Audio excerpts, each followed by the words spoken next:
So I tend to visit Ashland every few months. It's just a very fun place to explore by walking or by bike. In the South, there aren't a lot of communities, from what I've seen, that are actually walkable and bikeable. So Ashland tries to find that balance between really connecting the community together. I just kind of want to go a basic overview of the kind of things there are to see in Ashland. So firstly, if we go up in this kind of north west corner here. This is mostly residential. Probably the quietest part of Ashland. If you actually wanted to buy a house, you're still close to all the stores and stuff, but you don't have the noise from Route 1 and you don't have the noise from I-95. So a lot of these houses are actually very small houses. You have the school system, the schools right here, a couple churches mixed in, a lot of like 1,000 square foot houses. There are some bigger houses right over here on your left if you like new developments. But to me, these houses around this area have the most character and the most history. Kind of like almost not working class community feel, but it certainly feels like that's how it started out. And so another couple things I like to explore, there's like the rail side parking trail. I've made some videos on showing all of this. This is just a very simple trail. I don't know why it's not popping up. A little park there, and then you kind of go along the railroad tracks, maybe a quarter mile, and the trail ends. And then on the other side of the railroad tracks, if you go down here, you kind of have the Berkeley Heritage Park, but it's kind of like commemorates the historic African-American community. They used to live around this area where they tore down and built all the schools. There's still probably a couple of original houses. This whole area did not used to be part of Ashland proper. They actually didn't integrate it until I think the 70s or something like that. But very interesting park to look around. And then if you go a little bit further south, you have Randolph-Macon College. Very beautiful area to explore. A lot of houses for the college, but also a lot of private houses. People take a lot of pride in their houses around this area. So you see a lot of elaborate landscaping. Very cultured area. The campus itself is nice to look around, especially when there's students, you know, kind of seeing those young, fresh faces around. And if you go to the south here, you kind of have a more southwest, you kind of have a more historic region of Ashland, probably from when the homes were built, kind of like in the 1920s, when Ashland used to be a streetcar suburb. This is one of my favorite parks down here, Desjarnet Park. Beautiful little picnic areas here, very quiet area. Always nice to see these houses down here. People put a lot of work into their houses. You might see houses painted different colors, having really nice landscaping.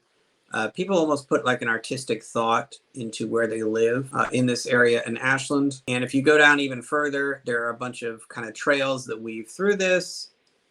And this leads all the way down to the Fall Line Trail, which will take you all the way down to Richmond. It's still being constructed. I've been down it on my bike. It's about 5 miles for the Hanover stretch. And working down here, there's also the another little park, which I show in another video. And there is a YMCA on the southern part of Ashland. Another little housing development, which is actually surprisingly quiet compared to how close it is to Route 1. And as we get into the southwestern part of Ashland, it's mostly just commercial businesses in between Route 1 and I-95, which is very smart planning, very intentional planning. You know, put the businesses where all the noise is and keep all the homes away from the noise. I wish more places did that instead of just weaving the interstate right in the middle of a city. A lot of poor planning done in the 60s and 70s, obviously. And Route 1 does go all the way down. It's all the way built up now. Route 1 is all the way built up down to Poindexter's, leading into the northern part of Hanover County. And as you go a little north, it goes from more, you get some more kind of business industrial still, and then it goes into commercial district. You have the Walmart Supercenter, dollar stores, clothing stores, a bunch of fast food eateries, basically designed for people getting off of the interstate, making a pit stop between Richmond and Fredericksburg, Richmond, DC. There is a huge mobile home park I've biked down here. I'm not sure how many people are here, a lot of blacks, a lot of Hispanics, maybe 100 units here. And I think there's also one around, maybe that actually is Sedgwick, because there's a path here before you get to the Yeah, I guess that is part of Sedgwick. And we just continue. A lot of apartments as you kind of get into the northeast.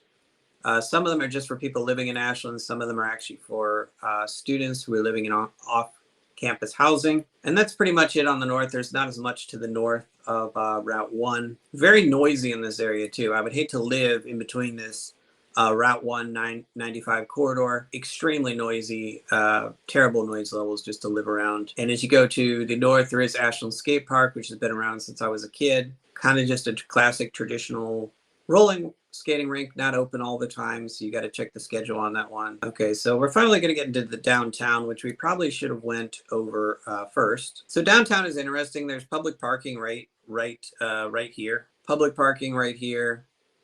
You have the Ashland Branch Library. And then you have a bunch of eateries and specialty shops around the railroad tracks, mainly designed to bring in the tourist crowd. Main Street, there's a lot of interesting shops, you know, some historic buildings. There's a lot of kind of antique stores, the yarn store. There's kind of a huge, well, there's a theater here. Sometimes it shows first run movies. Sometimes it shows more classical or old movies. And then you have your other typical stores like, well, let me show you the interesting antique store, which isn't actually labeled, but there's definitely an antique store which takes up this whole area here. And then you have your usual kind of fast food eateries as we get back towards that commercial center. There's like a Harbor Freight and a shopping complex, Food Lion, you know, various specialty stores, a Rose's, Beyond Car. So in summary, Ashland is a very interesting place. You know, it has most of what you need. I think most people would find it pretty boring after a while. It's the kind of area that kind of quaint. It's nice to go to on a festival day. Obviously, there's a lot of intentionality in terms of how they designed it. Very good urban design.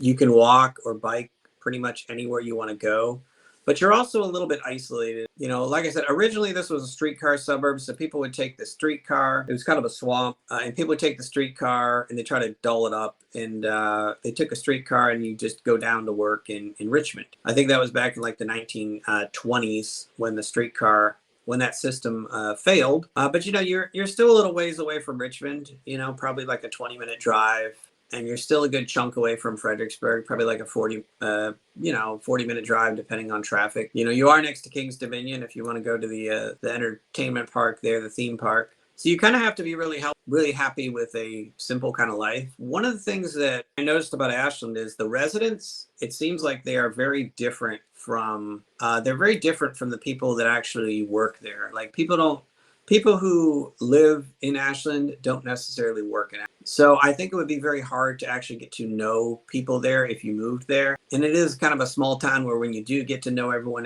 kind of knows everyone else's business if you're part of the insiders. And so that might be a turnoff to some people. Not much changes in Ashland from what I've seen. So you have to kind of be happy with what it is. It's kind of an area that's in some respects kind of frozen in time, frozen in its way of thinking. But that's my impressions of Ashland. A very nice place to live. I can think of much worse places to live. But if you're looking for dynamism and, you know, spontaneity, or you're looking for a more flexible, more open social dynamic, then it's probably not going to be what you're looking for in a community.